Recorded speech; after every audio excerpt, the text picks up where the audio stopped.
했습니다. 어느 찬양 집회에서 소록도 아시죠?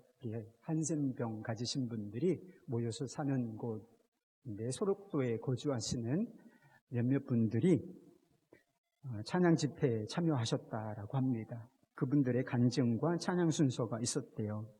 70대 전후에 나이가 많이 드신 그런 노인들이신데 10명 정도가 강단 앞에 나왔다고 합니다. 그런데 그들의 모습은 다 시각장애인의 모습을 하고 있었다는 것입니다.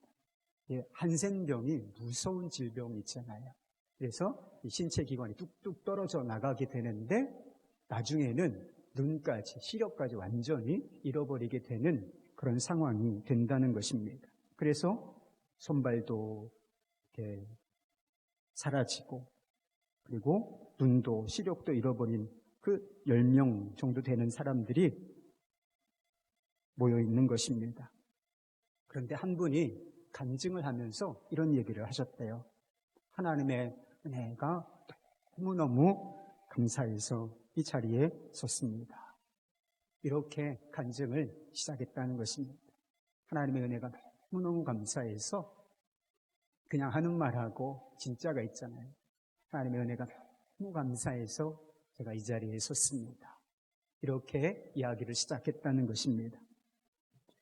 이분들이 무슨 은혜를 그렇게 받았나, 인간적으로 세상적으로 생각하면 진짜 불쌍하기 이를 데가 없는 분들 아니겠습니까? 나병 때문에 부모 형제로부터도 이렇게 버림을 받은 사람들이 대부분이에요. 그리고 세상 속에서 다른 사람들과 어울려 살 수 없는 형편이 된 거죠. 그러니까 세상 소망, 세상에서 출세하고 이런 직업을 가지고 살겠다, 그런 소망 다 끊어진 존재들이었습니다. 그런데 그들은 그 자리에서 가장 감사하고 있었고 그 어떤 사람들보다 하나님의 은혜를 깊이 알고 누리는 그런 사람들로 서 있었다라고 하는 것입니다. 그들은 아주 절망적인 상황 속에서 예수를 믿게 된 것입니다. 그리고 예수를 믿고 천국에, 영원한 천국에 대한 소망을 가지고 살게 된 것이지요. 그러고 나니까 자기를 버린 그 부모 형제 얼마나 상처가 깊었겠습니까? 이해 못하고 용서하기 어렵죠.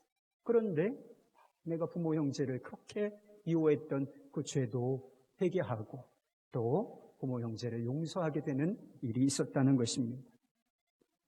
영원한 천국을 바라보는 눈이 열리고 나니 병에 걸린 것도 감사하고 눈이 먼 것도 감사하다. 이렇게 이야기를 했다는 것입니다. 여러분, 예수 그리스도에 대한 믿음과 천국에 대한 소망은 우리의 삶을 완전히 뒤바꾸어 놓는 것입니다. 예수를 믿고도 삶이 변하지 않는다. 그런 일은 있을 수 없습니다. 여러분은 천국을 소망하십니까? 그렇다면 여러분 마음 안에도 기쁨이 있으십니까? 그리고 감사하는 마음도 있으신가요? 지난주에 천국이 어떤 모습인지 살펴보았습니다. 완성될 천국은 하나님의 영광이 중심이 되는 것이죠. 하나님의 영광, 그 장엄한 영광, 말로는 표현할 수 없는 아름다움과 영광스러움이 있는 것입니다. 오늘도 천국이 어떤 곳인지를 살펴보려고 해요. 지난주에는 외적인 환경, 천국이 규모가 어떻고 그리고 천국의 건축 재료는 무엇이며 천국에서의 어떤 영광의 실체 이런 것들에 대해서 살펴보았습니다. 오늘은 천국의 내적인 속성에 대해서 여러분들과 함께 은혜를 나누려고 합니다. 여러분, 지금 우리는 아주 불완전한 세상 속에서 살고 있습니다. 그러나 새 하늘과 새 땅이 임하면 모든 불완전함을 벗고 완전함을 우리가 입게 될 것입니다. 우주 만물이 새롭게 될 거예요. 지금도 자연이 아름답지만 이 정도는 비교할 수 없을 정도로 우주 만물이 완벽한 새로움을 입게 될 것입니다.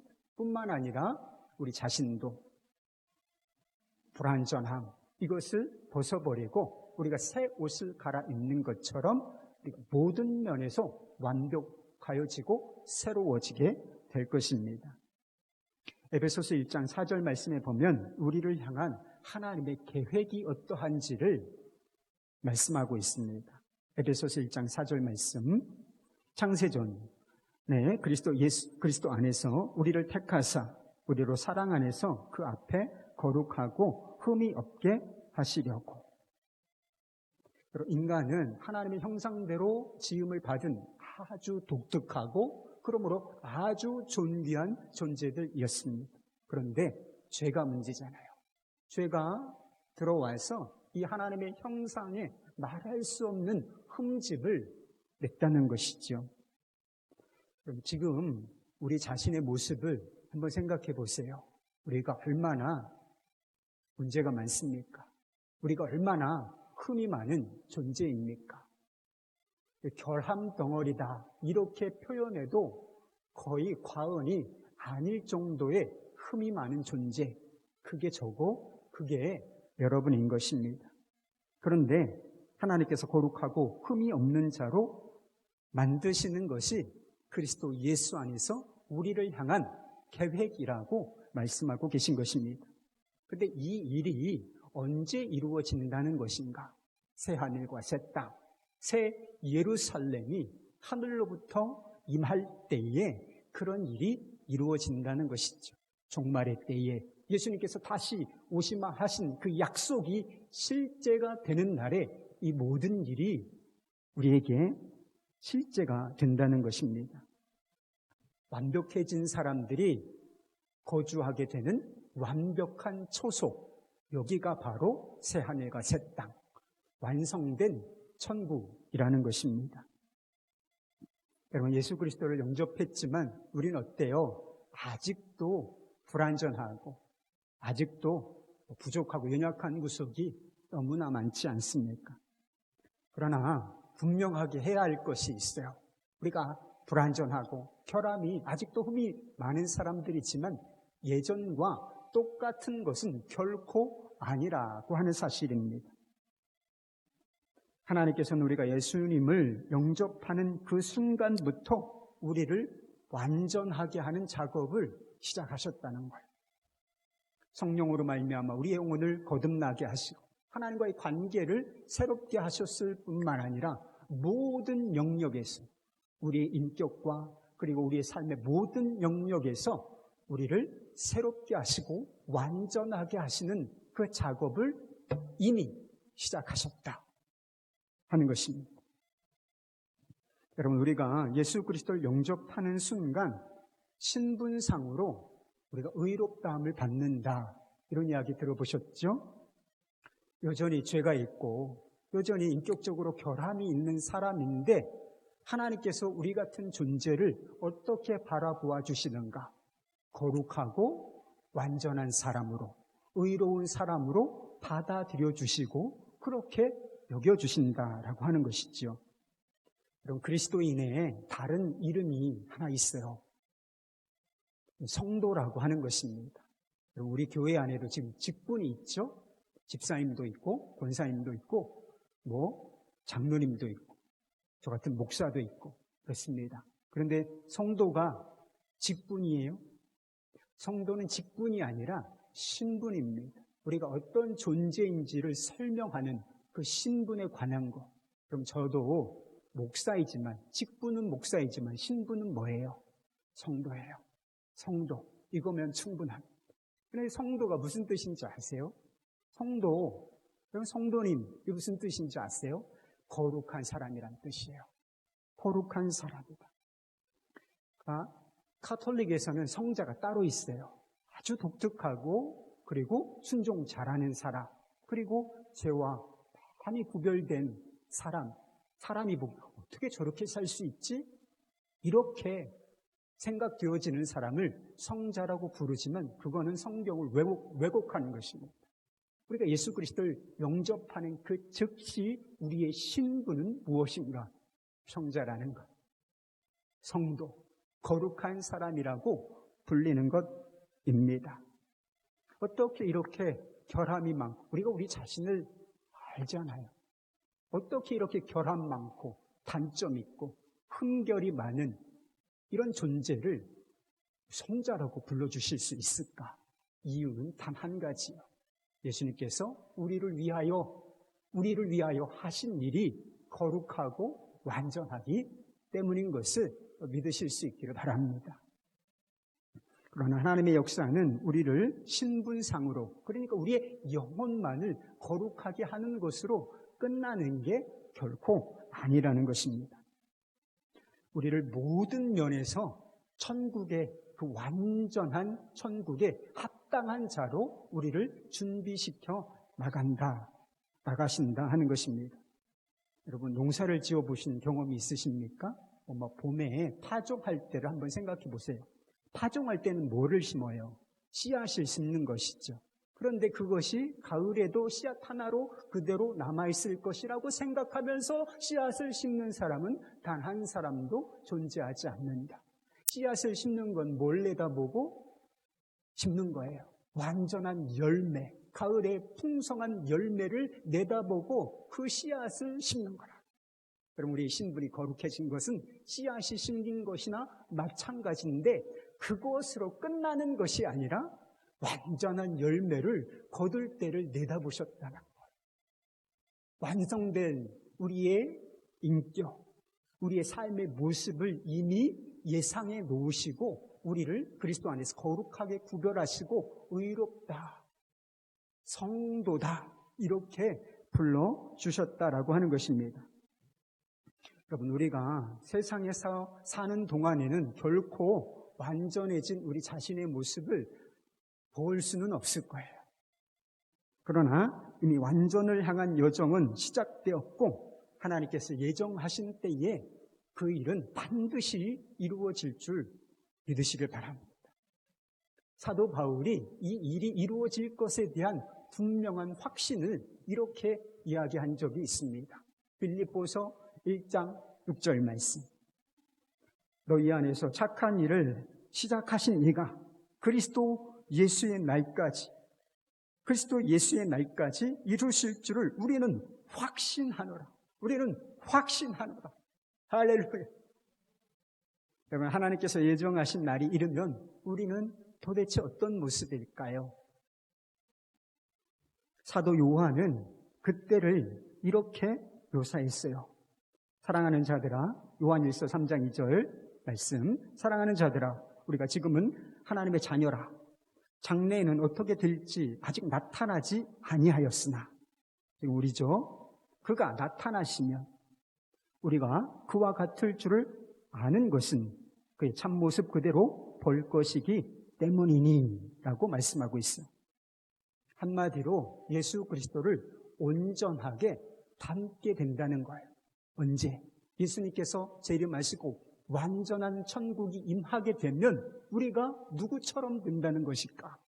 예수 그리스도께서 온전하신 것처럼 모든 영역에서 온전하여지는 그런 사람이 될 것이라는 거예요. 죄로 말미암아 아까 하나님의 형상에 말할 수 없는 흠결이 생겼다 그랬잖아요.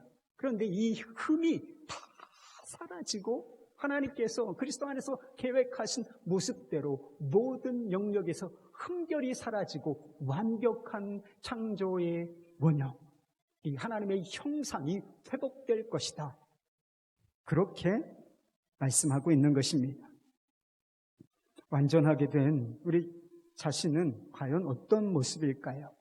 분명한 것이 있어요. 그것은 우리가 죄로부터 영원히 그리고 완벽하게 자유롭게 될 것이라는 것입니다. 그럼 우리는 죄로부터 구별되어 있어요. 지금도. 그렇지만 완전히 자유로운 것 아니에요. 육체에 죄가 남아 있습니다. 죄성이 아직도 있다는 것이죠. 그러나 그때가 되면 우리 인격의 영역, 그러니까 우리의 생각과 마음, 그리고 우리의 욕구와 감정, 그리고 우리의 육체까지 죄의 굴레에서 완전히 해방되며 다시 죄에 굴복하지 않으며 하나님 앞에서 완전하고 거룩한 삶을 살게 될 것이라고 하는 사실입니다. 여러분, 우리는 다시 하나 이기적인 욕망들이 많아요.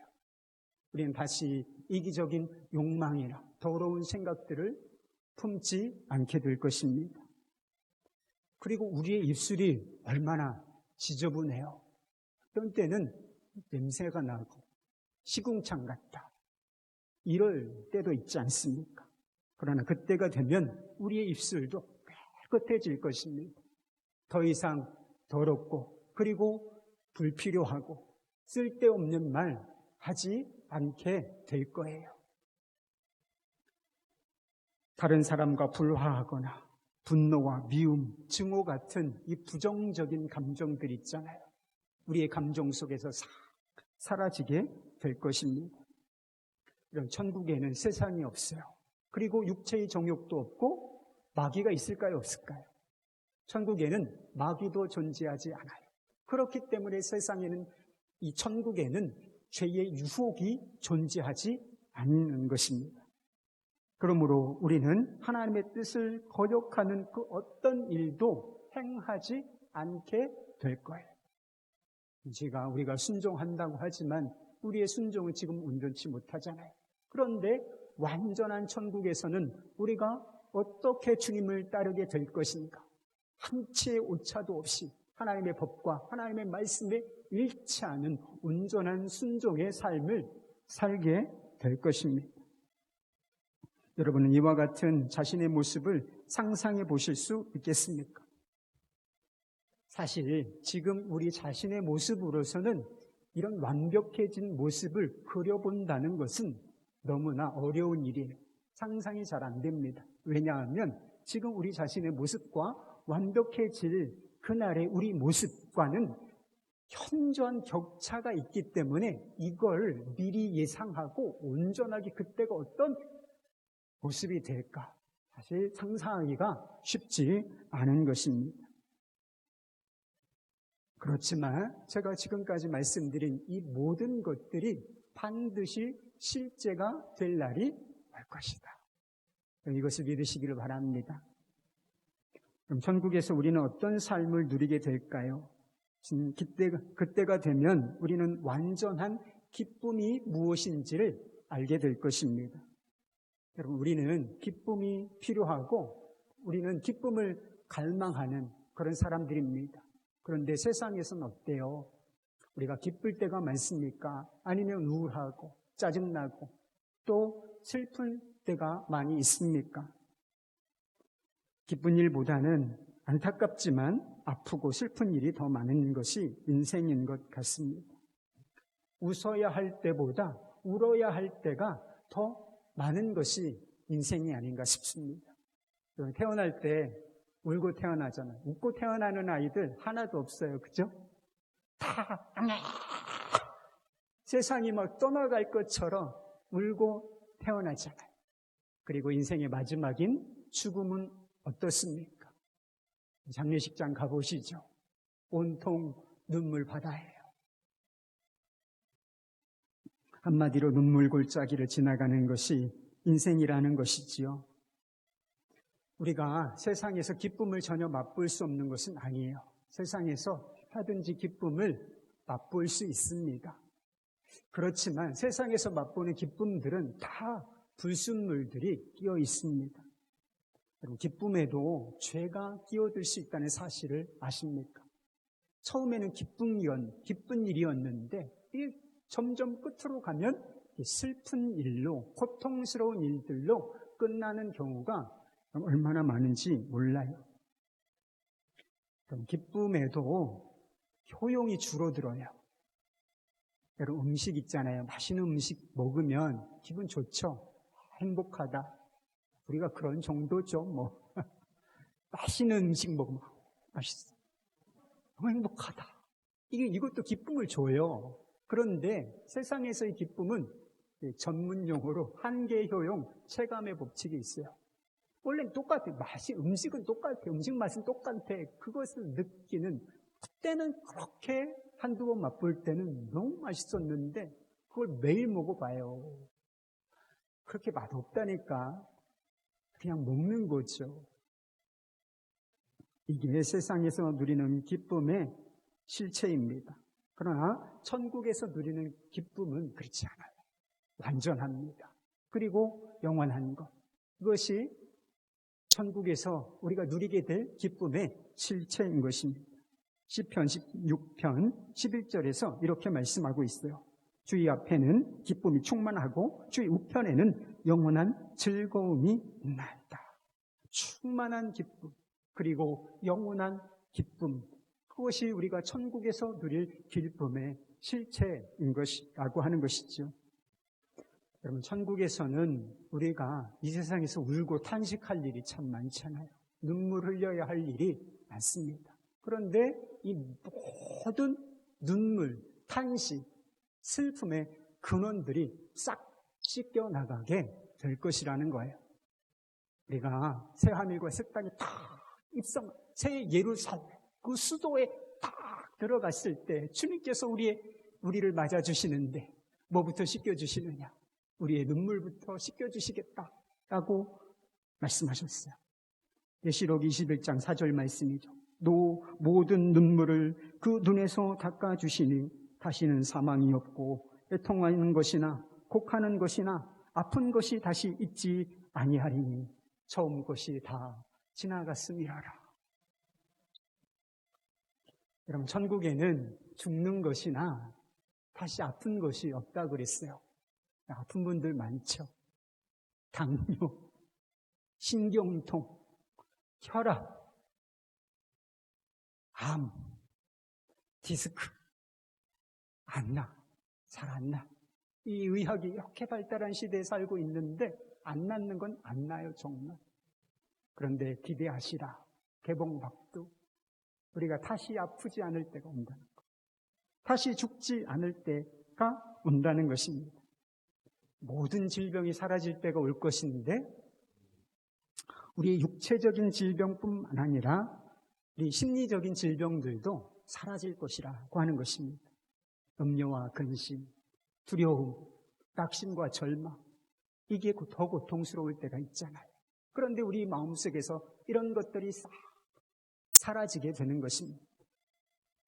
여러분, 우울한 분들이 있죠. 삶에 그렇게 많은 문제가 있는 것은 아닌데 마음이 왠지 우울해요.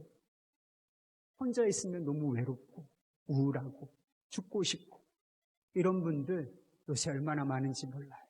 그래서 이것이 극단적인 선택으로 막 이렇게 이어지고 있다는 소식, 안타까운 소식을 듣습니다. 그런데요, 천국에는 우울증이 없어요.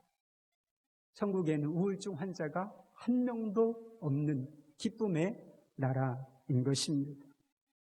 예수님께서 지상사역 하실 때 천국에 대해서 우리가 생각하는 것보다 훨씬 많은 말씀을 하셨다. 주로 비유로 말씀하셨는데 어떤 비유를 자주 사용하셨느냐? 결혼이고 또 하나는 잔치예요. 잔치. 그리고 이 두 개를 합해서 혼인잔치 비유를 여러 번 하셨습니다. 마태복음 25장 말씀에 보면 달란트 비유가 나오는데 거기에 보면 충성된 자, 착한 종에게 이 주인이 이렇게 블레싱, 축복합니다.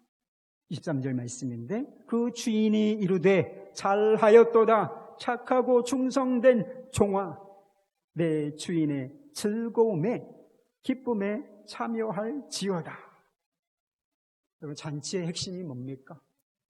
먹고 마시는 것인가요? 그런 것도 중요하죠. 그렇지만 잔치의 핵심은 그런 게 아니에요. 잔치의 핵심은 기쁨인 것입니다. 즐거움인 거예요. 천국의 주인이 누구세요? 주님이시고 그 잔치의 주인이 주님이신데 그 주님께서 배설하신 잔치에 참여하여 주님과 함께 기뻐하는 곳, 이것이 바로 천국인 것입니다. 두 번째가 있어요. 천국에서 어떤 일이 벌어질 것인가? 우리는 어떻게 될 것인가? 우리는 천국에서 완전한 지식을 갖게 될 것입니다. 여러분, 우리는 최첨단 과학의 시대를 살고 있습니다. 그리고 지식의 홍수의 시대에 살고 있다고 해도 과언이 아니에요. 여러분, 서점에 한번 가보세요. 종로나 이런데 한번 가보세요. 책이 매일 전문 서적을 비롯해서 사회 인문 교양 말할 수 없이 책이 지식이 쏟아져 나오고 있다니까요. 그러나 아무리 우리가 놀라운 지식 속에서 사는 것처럼 보여도 우리의 지식에는 다 한계가 있는 것입니다. 다 불완전한 지식에 불과한 거예요. 그리고 우리가 영적으로는 얼마나 무지한지 모릅니다. 여러분 호세아 알죠? 호세아 6장 말씀에 보면 왜 우리가 망하게 되는가? 돈이 없어서 망하나? 국력이 약해서 망하나? 그게 아니고 내 백성이 지식이 없어서 망한다. 이런 말씀이 있어요. 여러분 사람들이 왜 멸망의 길로 가고 있습니까? 왜 지옥의 길로 달려가고 있나요? 지식이 없기 때문에. 하나님 아는 지식이 없어서 그렇게 멸망의 길로 달려가고 있는 것이죠. 여러분 그러나 우리는 좀 다르죠. 우리는 하나님이 어떤 분이신지 압니다. 영적인 세계에 대해서도 아는 것들이 있습니다. 그 지식들은 실제적인 거예요. 진짜입니다. 구체적인 것이고 그 지식의 효과가 우리 안에 이미 있습니다. 그렇지만 그 지식도 여전히 불완전한 것이다. 여러분 이것은 부인할 수 없는 것입니다. 아는 체 아는 사람들이 있어요. 자기가 뭘 좀 이렇게 안다고 불쌍히 여겨주세요. 안다고 할 게 사실은 없어. 그건 제 말이 아니에요. 오늘 12절 말씀 보시지요. 우리가 영적인 지식, 하나님에 관해서 아는 지식이 어느 정도 수준인가? 우리가 지금은 거울로 보는 것 같이 희미하나 그때는 얼굴과 얼굴을 대하여 볼 것이요. 지금은 내가 부분적으로 아나 그때에는 주께서 나를 아신 것 같이 내가 온전히 알리라. 거울이 지금은 반짝반짝하고 우리의 모습을 그대로 거의 보여주죠. 그런데 이때는 아니었어요. 사도 바울이 성경을 쓸 때 이 거울은 동으로 만들어졌기 때문에 얼굴의 형태는 알아볼 수 있었지만 뚜렷하지 않고 희미했다라고 하는 것이지요. 그런데 천국에서는 어떤 일이 벌어지는가? 하나님과 얼굴을 대하여 볼 때가 올 거라는 것입니다. 하나님을 아는 이 지식이 지금처럼 희미한 것이 아니라 온전해질 때가 올 것이라 이렇게 약속하고 있는 것이지요. 여러분 누군가 교제한다고 할 때에 그 사람을 아는 게 교제의 수준에 대단히 중요한 영향을 미칩니다. 안녕하세요. 식사하셨습니까? 사는 곳이 어디세요? 키가 크시군요. 이런 이야기도 대화의 주제가 될 수 있죠. 그런 게 대단히 피상적인 거예요. 정말 할 얘기 없을 때, 멋쩍을 때 하는 얘기들이 아니겠어요. 그런데 우리가 하나님과 온전한 교제를 누릴 수 있다. 왜?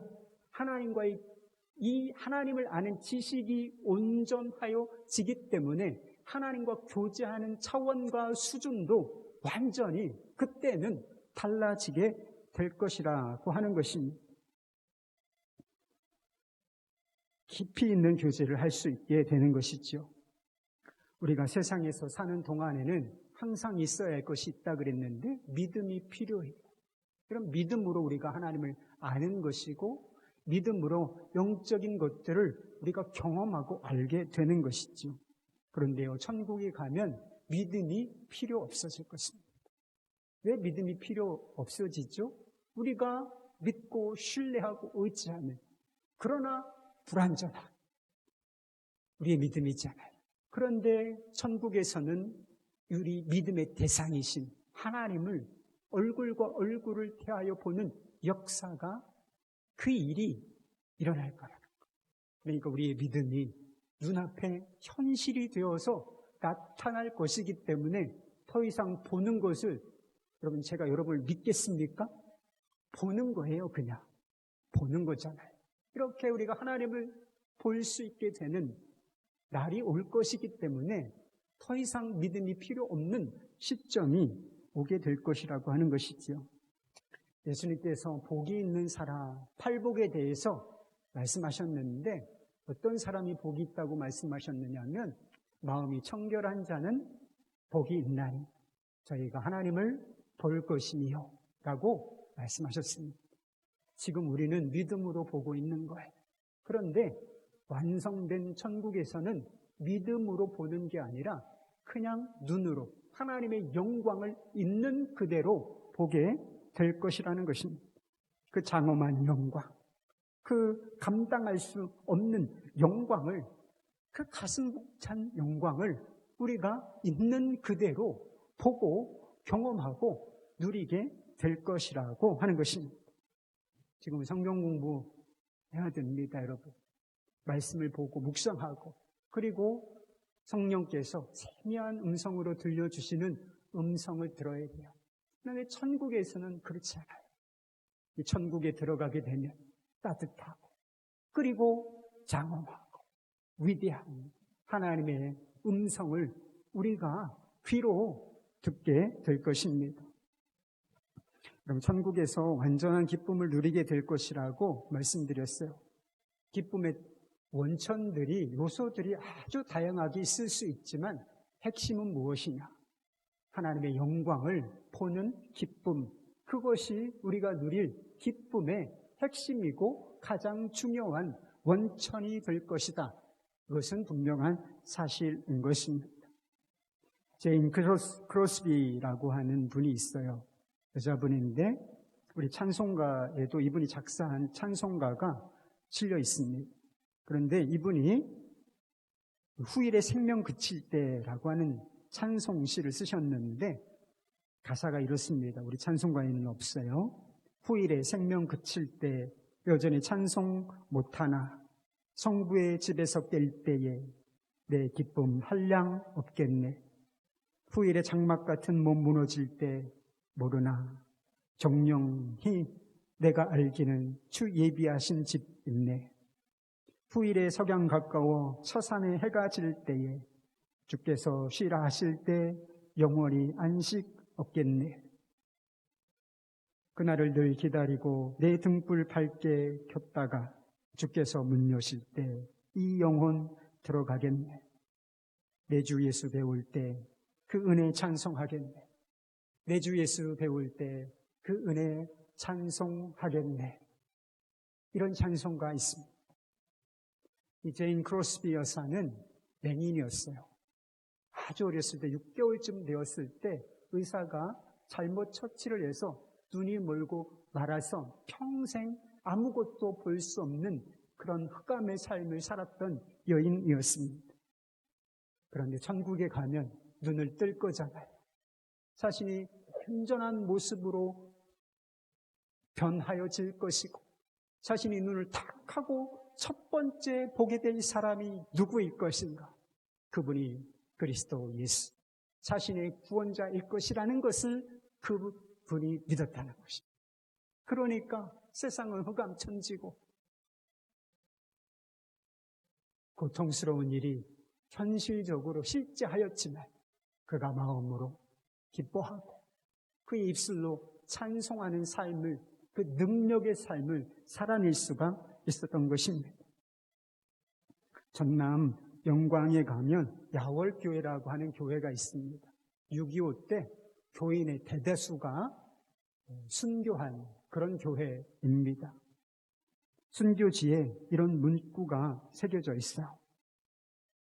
잘 들어보세요. 순교자는 죽음으로 말하고 우리는 얼굴로 말합니다. 여러분 한번 얼굴을 살펴보세요. 여러분 얼굴로 천국을 말하고 있습니까? 천국을 소망하는 사람입니다. 여러분의 얼굴을 보면 내가 천국을 말하고 있구나. 이렇게 느껴지시나요? 마지막으로 우리는 완전한 사랑을 알게 될 거예요. 우리 13절 말씀입니다. 잘 아는 말씀이죠. 그런즉 믿음, 소망, 사랑 이 세 가지는 항상 있을 것인데 그 중에 제일은 사랑이라. 여러분 어떠세요? 여러분은 사랑을 제일로 여기고 계십니까? 믿음, 소망, 사랑 다 중요한 것이고 항상 있어야 할 것이다. 그런데 왜 유독 사랑을 제일이라고 말하는 것입니까? 사랑이 제일 중요한 가치라고 말하고 있는 건가요? 믿음 안 중요해요? 소망 안 중요합니까? 그런데 그것보다도 비교하자면 사랑이 더 중요하다. 주님께서 그렇게 말씀하고 계시는 것이지. 왜 그렇습니까? 사랑만은 영원하기 때문이라는 것입니다. 여러분 한번 생각해 보세요. 좀 전에도 말씀드렸지만 천국에서 믿음이 필요할까? 여러분, 천국에서는 믿음이 필요 없을 때가 옵니다. 우리가 믿고 있는 것, 우리의 눈앞에 그대로 현실로 우리가 상상하는 것보다 더 분명한 실체로 드러나게 되기 때문에 그걸 믿을 필요는 없는 것이죠. 그러니까 더 이상 믿음이 필요 없는 때가 오게 되는 것이죠. 여러분 소망이 필요합니까? 천국을 소망하고 무엇인가를 기대하고 소망하는 일, 이 땅에서는 반드시 필요한 것이지요. 그런데 완성될 천국에서는 소망이 필요치 않아요. 여러분이 무엇을 기대하고 상상하고 원하든지 우리가 상상하고 기대하는 것 이상 그 모든 것이 완벽하게 이루어진 세상, 그것이 바로 천국이기 때문인 것이지요. 그러나 사랑은 어떨까요? 천국에 가면 사랑 끝납니까? 사랑 끝, 이제 미움 시작. 이건 아니잖아. 천국에서는 사랑 끝나지 않고 사랑이 온전해지는 거예요. 그리고 영원한 사랑을 하게 되는 나라, 이 나라가 바로 천국이라는 것이지요. 우리가 세상에서 경험하는 사랑은 사랑이 아니다라고 말하기까지는 어렵지만 다 온전치 않습니다. 다 불순물이 끼어 있는데 가장 큰 불순물은 이기심이라는 거예요. 자기 중심적인 사랑이라고 하는 것입니다. 여러분, 부부 간의 사랑이나 부모 자식 간의 사랑, 부모 자식 간의 사랑이 제일 숭고하다, 내리사랑 이렇게 이야기하지만 불순물 하나도 없어요? 순도 100%입니까? 여러분 주고 아무리 자녀들이 뭐라고 해도 여러분 어떤 반응을 보여도 괜찮아요? 속상하죠? 아니잖아요. 때려주고 싶잖아요. 순전하다고 하지만 완전하지 않습니다. 순도 100% 절대로 아니에요. 여러 가지 불순물 다 끼어 있습니다. 그러니까 사랑한다고 하면서 상처를 주고받고 또 갈등과 불화를 겪게 되는 것입니다. 안 하는 것보다 훨씬 나아요. 그렇지만 사랑한다고 하면서도 이런 한계를 우리가 여전히 가지고 있다는 것입니다. 그러나 천국에서 우리의 사랑도 완전해질 것을 믿으시기 바랍니다. 어떤 사랑으로 미리 보여주셨어요. 그게 고린도전서 13장 4절 7절 본문 위에 있는 말씀이죠. 사랑은 오래 참고 사랑은 온유하며 시기하지 아니하며 사랑은 자랑하지 아니하며 교만하지 아니하며 무례히 행하지 아니하며 자기의 유익을 구하지 아니하며 성내지 아니하며 악한 것을 생각하지 아니하며 불의를 기뻐하지 아니하며 진리와 함께 기뻐하고 모든 것을 참으며 모든 것을 믿으며 모든 것을 바라며 모든 것을 견디느니라. 여러분, 죄와 이기심을 비롯해서 교만, 무례함, 그리고 인내하지 못하는 조급함, 그리고 무지까지 이런 불순물들이 싹 빠져나가는 거예요. 그래서 혼자나 형태의 창조의 원앙, 하나님을 닮은 주 예수 그리스도를 닮은 이 사랑만 이렇게 우리 가슴 속에, 우리 마음 속에, 우리 인격 속에 남아있게 될 것이라고 하는 것입니다. 사랑이 온전해지면 어떤 일이 일어날까 생각해 보십니까? 관계가 온전해질 수 있어요. 하나님과의 관계는 물론이고 다른 사람들과의 관계, 다른 피조물들과의 관계가 아주 조화롭고 평화로운 관계가 될 것이라고 하는 것입니다. 여러분, 우리가 왜 서로에 대해서 분노하고 갈등하고 다투는 것이겠습니까? 왜 서로를 향해서 칼과 총과 이런 것들을 겨누고 전쟁을 벌이는 것이죠? 이유는 하나예요. 우리 안에 사랑이 없기 때문인 것입니다. 우리의 사랑이 병들어 있기 때문인 것입니다. 그러나 사랑이 완전해지게 되면 이 모든 갈등과 불화의 원인이 다 사라지게 되는 것이죠. 지금 솔직히 한번 생각해 보세요. 미운 사람 떠오르죠? 미운 사람 있잖아요. 싫은 사람 있잖아요. 그런데 천국에 가면 미운 사람, 싫어하는 사람 있을까? 단 한 사람도 존재하지 않는다는 것. 내가 미워하는 사람 단 한 사람이라도 있으면 그것은 완성된 천국이 아닌 것. 단 한 사람도 미워하는 사람, 싫어하는 사람이 없는 곳. 이게 바로 새하늘과 새 땅인 것입니다. 조나단 에드워즈라고 하는 목사님이 우리가 천국에서 누릴 기쁨의 관계를 이렇게 내다보았던 적이 있습니다. 그 복된 나라의 거주자들 중 어느 누구도 자신이 사랑하는 자들에게 무시를 당한다거나 아니면 그들의 사랑이 온전히 그리고 다정하게 돌아오지 않는다는 생각으로 슬퍼하는 일은 전혀 없을 것이다. 모든 사람들은 주님처럼 보이고 주님이 가지신 모든 사랑을 참으로 가질 것이다. 그곳에서 모든 사랑의 표현은 마음 깊은 곳에서 우러나오며 고백은 진실하고 참될 것이다. 여러분은 이와 같은 천국을 소망하십니까? 천국을 소망하십니까? 이 완전한 천국. 우리가 진실함으로 천국을 소망하는지는 우리가 여러 가지로 지금까지 살펴봐 왔지만 오늘 이 말씀 속에서는 한 가지 보면 알 수 있어요. 그것은 우리가 사랑의 사람으로 바뀌었나 그리고 바뀌어져 가고 있는가 이걸 보면 알 수 있는 것입니다. 우리 안에 여러 종류의 갈망이 있죠. 그런데 우리가 정말 천국을 소망하는 눈이 열린 자다. 사랑을 갈망하고 있는가 이것을 보면 알 수 있는 것입니다. 완전한 천국은 현재 있는 것이 아니라 미래에 있는 것입니다. 그러나 그 완전함의 씨앗은 이미 우리 안에 심겨져 있는 거예요. 하나님께서 그리스도 예수 안에서 이미 착한 일을 시작하셨다라고 하는 것이지요. 그렇다면 이 말씀이 진리라면 그럼 이 땅에서 그 완전함의 씨앗이 이미 심겨짐으로 말미암아 그것이 자라야 마땅한 일이 아니겠는가? 여러분 우리의 인격 속에서 우리의 삶 속에서 이것이 자라야 마땅한 일이 아니겠습니까? 세상에서는 사랑과 전혀 관계없는 삶을 살아가다가 어느 순간 완전한 천국이 임할 때 뿅 하고서 완전한 사랑의 사람으로 바뀌는 것인가? 그런 게 아니에요, 여러분. 씨앗이 심겨서 전혀 자라지 않다가 한순간에 온전한 열매가 되는 법은 없습니다.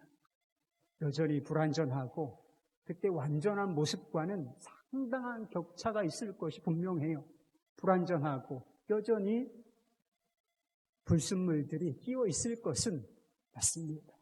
그러나 분명한 것은 우리가 사랑의 사람으로 점점 바뀌어 갈 것은 분명한 진리라고 하는 것이죠. 여러분 오늘 13절 말씀을 그 표현을 한번 잘 보십시오. 믿음, 소망, 사랑. 이 사랑은 항상 있을 것입니다. 언제부터 있는 거예요? 지금부터 있는 거예요. 그리고 영원히 그 나라, 천국에 들어가서 완전한 사랑을 누리게 되는 것이지요. 요한일서에 보면 그런 말씀이 있어요. 너희들 하나님을 안다.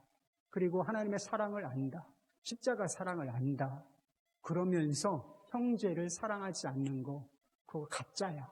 가짜야. 이렇게 얘기했어요. 똑같아요. 여러분 사랑의 천국, 완전하고 영원한 사랑의 나라. 이 나라를 소망한다고 하면서 우리 안에 사랑을 전혀 찾아볼 수 없다. 그거 가짜입니다. 가짜예요. 예수 그리스도 안에서 구원받고 천국을 소망하는 사람들에게 강력하게 나타났던 특징이 바로 사랑입니다. 사랑이 공동체예요. 사도행전 2장에 나와 있는 성도들의 모습을 보시기 바랍니다. 그들은 가진 자와 가지지 못한 자를 차별하지 않았습니다. 지금 막 우리는 긁어 모으죠. 그렇지만 소유를 중심으로 살지 않고 필요를 따라서 유무상통의 삶을 살았습니다. 그들은 사회적인 신분, 지금도 계층이라는 게 있죠. 계급이라는 게 실존합니다. 그런데 이때는 주인도 있고 노비도 있고 신분의 고하가 뚜렷한 시대였다는 것이죠. 그런데요, 신분의 고하와 상관없이 함께 떡을 떼며 사랑의 교제를 나누었습니다. 노예와 그 주인이 함께 어울려서 밥을 먹었다니까요. 그래서 어떤 일이 일어났다는 것일까요? 그래서 어떤 일이 일어났는가? 주께서 구원받는 자들을 날마다 더하게 하셨다라고 말씀하고 있었습니다. 사람들이 몰려들었다는 것. 구름대처럼 몰려들었는데 왜 그랬겠습니까? 여러 가지 이유가 있지만 나도 사랑받고 싶다. 나도 진정한 사랑을 한번 해보고 싶다. 이 갈망이 그 공동체를 사모하게 만들고 그 공동체에 들어와 소속감을 갖도록 만들었다라고 하는 것이죠. 많은 사람들이 사랑은 없어도 천국 가는 데는 문제가 없을 거예요. 왜? 난 믿으니까. 정말 그렇습니까? 착각이에요. 여러분. 사랑을 부인하는 사람들이 가야 할 곳은 천국이 아니라 미움과 증오, 이곳으로 똘똘 뭉친 지옥이에요. 우리가 분명히 합시다. 우리는 사랑에 메마른 사람들입니다. 사랑보다 미움과 증오가 더 쉬운 사람들이에요. 그러나 기억하십시오. 우리에게는 복음이 있습니다. 노력하라는 뜻인가? 노력도 해야 돼요. 그러나 근본적으로 우리의 마음을 바꾸고 영혼을 바꾸고 신분을 바꾸는 복음이 있는 것입니다. 그리고 우리에게는 십자가 사랑이 있는 것입니다. 그리고 사랑의 영광으로 사랑의 불덩어리이신 예수님 계시잖아요. 예수님이 어디 계셔? 우리 마음 중심에, 인격 중심에 들어와 계시다고 여러분 우리가 고백하고 있지 않습니까? 여러분 예수님께서 왜 십자가를 지시고 사랑의 불덩어리로 우리 마음 안에 와 계신 것입니까? 우리를 천국의 그 완전한 사랑의 나라인 천국의 합당한 자로 준비시켜 주시기 위하여 지금 우리 안에 현재 here and now 우리와 함께 계시는 것 아니겠습니까, 여러분? 사랑에 무관심한 것과 사랑이 안 돼서 갈등하고 몸부림치는 것은 전혀 다른 이야기입니다. 사랑이 안 돼서 몸부림치고 사랑하고 싶고 용서하고 싶어서 기도하고 몸부림치는 사랑. 하나님께서 그런 사람들에게 사랑할 수 있게 하시고 용서하실 수 있게 하실 것입니다. 우리가 사랑이신 주님께 우리 자신의 초점을 맞추고 우리 인격을 의지하고 있으면 우리 스스로는 안 되지만 주님께서 반드시 사랑하게 하시고 용서하게 하실 것입니다. 여러분 이것이 복음인 것을 믿으시기 바랍니다. 노력으로 안 되는 것 복음으로 된다. 주의 영으로 된다. 십자가로 된다. 주의 임재하심으로 된다. 이것이 복음인 것입니다. 지금 우리가 살고 있는 세상과 완전한 천국 사이에는 일종의 단절이 있어요. 단절. 돈이 아무리 많아도 여러분 돈 가지고 천국 못 갑니다. 그리고 그냥 억만분의 1 어떤 사람이 돈을 싸들고 갔다고 한번 생각해 보세요. 그러면 천사들이 그럴 거예요. 그 쓰레기는 왜 갖고 왔냐? 그 쓰레기는 왜 갖고 왔어? 그러지 않겠어요? 포장 재료가 정금이라니까. 세상에서 이룬 업적이요? 그거 하나도 중요하지 않아요. 하나도 세상에서 내가 뭐였다? 내가 뭘 이뤄냈다? 하나도 생각 안 합니다. 하나님의 영광 앞에서 뭐가 대단합니까? 그러나 기억하세요. 딱 하나 가져갈 수 있는 게 있어요. 천국까지 연속선상으로 우리가 가져갈 수 있는 것이 있으니 사랑으로 행하는 것입니다. 사랑으로 행하는 것. 사랑은 가져갈 수 있다. 왜? 사랑은 영원하다고 하셨으니까. 항상 있을 것인데 그때도 사랑은 있으니까. 그 사랑이 이어지는 나라예요. 내가 다른 사람과 사랑의 교제를 나눈 추억. 여러분, 그 완전하지 않아도 하나님 앞에서 다 의미가 있고 살아남게 될 것입니다. 그리고 우리가 다 같이 천국에서 보게 될 때 우리가 그때 그렇게 사랑했죠. 우리 여기서 더 사랑하자. 이런 나라, 이 나라가 바로 천국인 것을 믿으시기 바랍니다. 우리 13절 말씀 한번 고백하고 기도하십시다. 이게 우리의 가치가 되게 해주십시오. 시작! 그런즉 믿음, 소망, 사랑 이 세 가지는 항상 있을 것인데 그 중에 제일은 사랑이라. 여러분, 사랑으로 천국이 반드시 실제한다라고 하는 것을 증거하는 저와 여러분이 되기를 우리 주의 이름으로 축복합니다. 자, 우리 찬송하고 경성기도 하십시다.